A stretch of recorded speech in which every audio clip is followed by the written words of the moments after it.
I threw a surprise birthday party for my stepdaughter, and she and my husband ditched it, leaving me with a huge debt, so I filed for divorce and left their happy family. I, 35, have been married for 7 years to my husband, 45, who is a single father to my stepdaughter, Lucy, 15. Also, I have a son from a previous relationship, Toby. In these 7 years, Lucy never recognized us as family, and when she introduced us, we were dad's wife and dad's wife's son. Birthdays are very important to me. Ever since Toby was born, I've thrown giant birthday parties for him. That didn't change after I married my husband, and I thought about doing it for Lucy as well, but she refused. She refuses every year, and everything related to her birthday is banned from the house. Since she is turning 15 this year, I decided to throw her a surprise party. We organized it with Toby, invitations to her classmates, family, and close friends, games, karaoke, catering, and decorations. Not even my husband knew. I took the day off from work and Toby skipped school to fix everything. At night, my husband and Lucy arrived. They had dinner alone for her birthday, and we yelled surprise. They didn't look happy, but I assumed it was because of the surprise. My husband didn't say anything to me and Lucy disappeared almost immediately.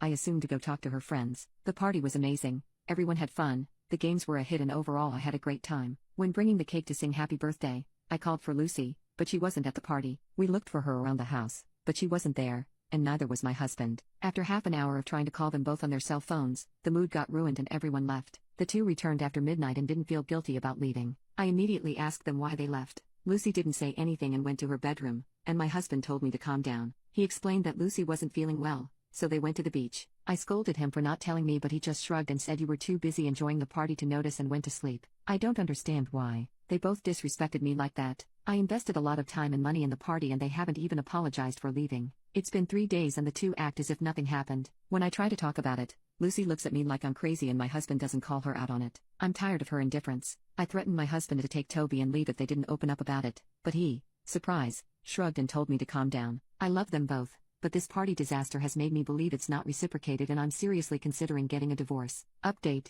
it's been a very difficult week and I thought I'd update you on it. I appreciate all the comments and they were helpful to me in realizing several things. The first is that the party was never really for Lucy. You see, this year I asked my husband to throw me a birthday party. I had high expectations and it turned out to be a small gathering with less than 10 people, no decorations and a supermarket cake since my husband started planning 3 days before. This party was a redemption for me and I admit it. The second thing is how intrusive I've been with Lucy, but I've been in that girl's life for 7 years. I watched her grow up and I love her, so it's not easy for me to see how she ignores me, how she rejects my son and the lack of love that she has for us. I apologized to her and she didn't say anything. 2 days after my first post, a woman called saying that Lucy didn't attend her therapy session that week. I asked my husband about it and he admitted that she has social anxiety, which made her uncomfortable being at a crowded party, so they left. That broke my heart. I asked my husband why he didn't tell me and he said she didn't want me to tell you, so I didn't. I couldn't believe it. Last Friday, I got the bill for the party. It was more expensive than I thought, around 5 figures, and I discussed it with my husband. He couldn't believe that I spent so much and he immediately stipulated that he won't give me a penny since it was my idea and I did it without anyone's permission. We fought about it since I don't have that much and he was adamant.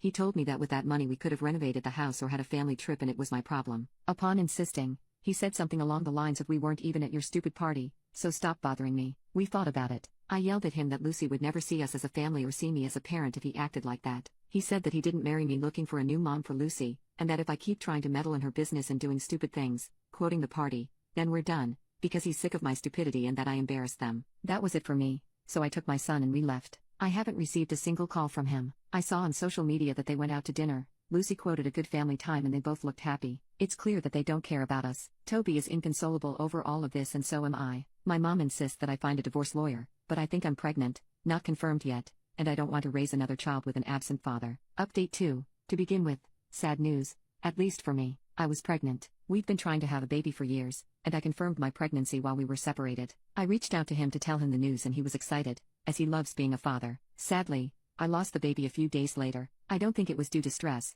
I got pregnant with my son by a miracle, and in my family, women only have one baby. After losing my baby, we both talked. He didn't apologize for the party issue, just informed me that he was sorry for the loss and that he's willing to work things out between us, but I can't keep meddling in Lucy's personal affairs or spending big money on stupid crap behind his back. That pissed me off a bit. Even though it was a very big event and it didn't turn out the way I wanted it to, it was done with good intentions, and maybe if he had thrown me a proper birthday party, I wouldn't have done it. He laughed and said he couldn't believe this was all about a stupid party, and suggested that I should grow up since people our age have better things to think about, and it's silly that I got so many hopes for just a birthday. At that moment, I realized it wouldn't work out. Even if birthdays are silly to some people, they're important to me, and he can't respect that. Maybe he never really knew me and only married me so he wouldn't be alone. He never stepped out of his comfort zone to do anything for me, and Lucy pretends that me and my son don't exist. All the love I had for the two of them vanished. We officially divorced last week. He didn't fight me about anything because we signed a prenup. He just demanded not to pay for my party expenses. My few savings and some loans went to pay the expenses of the party, and it was all for nothing. My son is devastated that he's no longer living with his stepdad. My ex offered joint custody, but I want us to stay away from that family. I hope one day my son understands why I did it. Although my ex loved him, I don't think he's a good person. Lucy didn't say anything when we went to pack our things. Later, on social media, she posted a photo of her with my ex, captioning "My family is happy again." That really hurt, so I blocked her. I didn't expect a tearful farewell, but that at least she felt something, but nothing. Before we got married, it was just the two of them. We were just nuisances to her, and now that he got rid of us, she's happy. That's all. This has all been very painful, but I hope that in the long run, it will be the best for me and my son. I'll focus on being a good mother to him for now.